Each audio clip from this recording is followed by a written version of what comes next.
This is Hidden Killers Week in Review. A look back at the most prolific stories of the week. They thought it was the perfect crime until the body was found. You're listening to Hidden Killers with Tony Brueski, featuring psychotherapist and author Siobhan Scott. The case against Robert Tellis, it is certainly a fascinating one. And as we're recording this right now, still no verdict. They've gone now about a day and a half, almost to 2 days now, with the jury deliberating. By the time you listen to this or see this, there may be a verdict. Joining me to discuss, Siobhan Scott, psychotherapist and author. I'm shocked that it's been taking this long, and I'm really kind of wondering what the verdict is going to be once it comes out. This seemed like a case with a lot of information that was not looking good for him. What on earth could be going on back there in the jury room that's taking him this long? Yeah, it was fascinating watching his testimony, his interesting hours-long narrative of his side of the story here. Quite a sales pitch from him. And I thought at the moment, nobody could be buying any of this. But now we wonder, was this influential for somebody on the jury? I don't know. I mean, all they need is one. That's what it comes down to. And I've said at this whole thing, I said there's no such thing as an open and shut case. As much as I thought this one was, this is taking longer than some other ones that I thought, were a little bit, more questionable. Let's take a look at some of the testimony, and I want to get your reaction. We looked at some last week from the prosecution and his narrative. We're going to look at some on cross as well here, and just try to break this down into what is going on with Robert Tellis. We'll start here with Robert denying everything on the stand. Let's take a look at that. I did not cut up a shoe and hide it under my couch. I did not cut up a hat and put it in an open door of my toolbox. I did not kill Mr. Gurman, so I did not take a bag with my children's basketball and football out of the bin and used during the commission of a murder.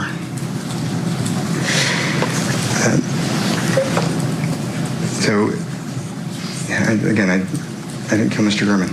I am not the kind of person who would stab someone. The objection was sustained. Okay. So, I've never beat anybody up. I've never killed anybody.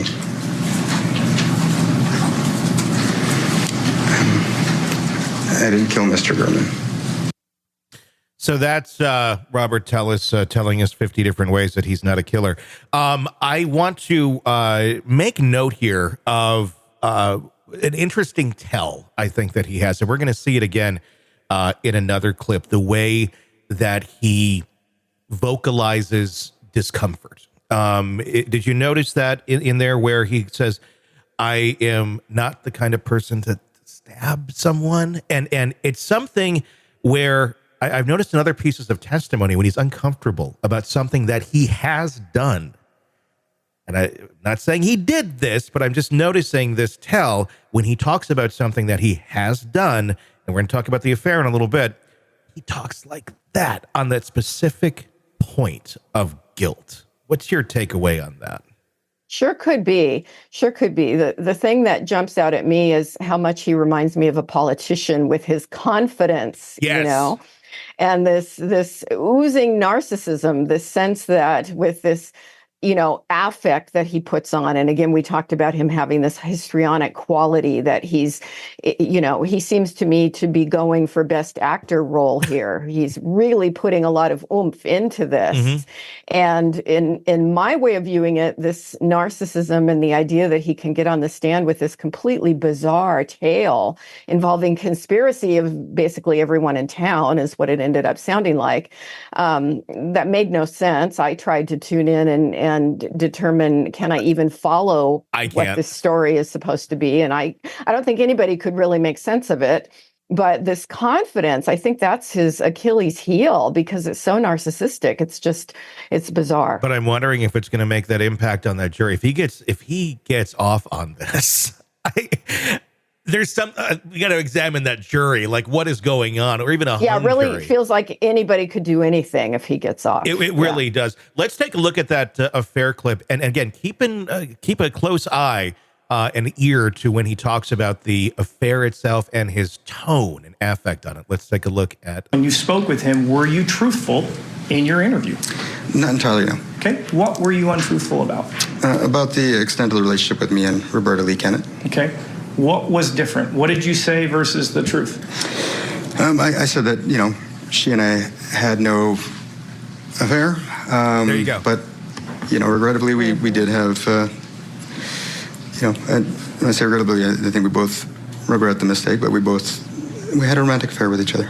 Okay, so you did lie to him, correct, on that topic? I didn't think that was for the public's business. Had an affair, same with, I didn't stab him. Yeah, that's a really good little subtle tell. You nailed it. That's interesting to me. I mean, is that just me thinking this? Or do people have tells like that? I guess, anytime you talk about something that makes you uncomfortable, one could speak that way, but does it reveal deception?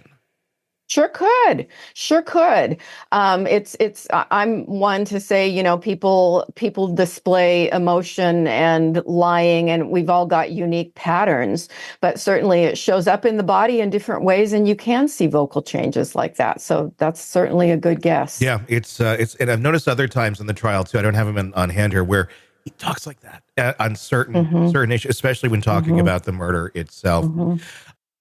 You're neck deep in a dark, twisted tale, and just as the tension peaks, bam, a commercial about some miracle diet pill breaks the spell. It's like finding a fly in your soup after the first bite. But here's the fix. True Crime Today Premium Plus on Apple Podcasts. You get to enjoy your crime stories without the junk, ad-free episodes, extended interviews that go beyond the surface, and early access to all the gruesome details. It's like swapping out a can of cheap beer for a glass of fine whiskey. So search for True Crime Today Premium Plus on Apple Podcasts. Subscribe and keep the darkness flowing uninterrupted.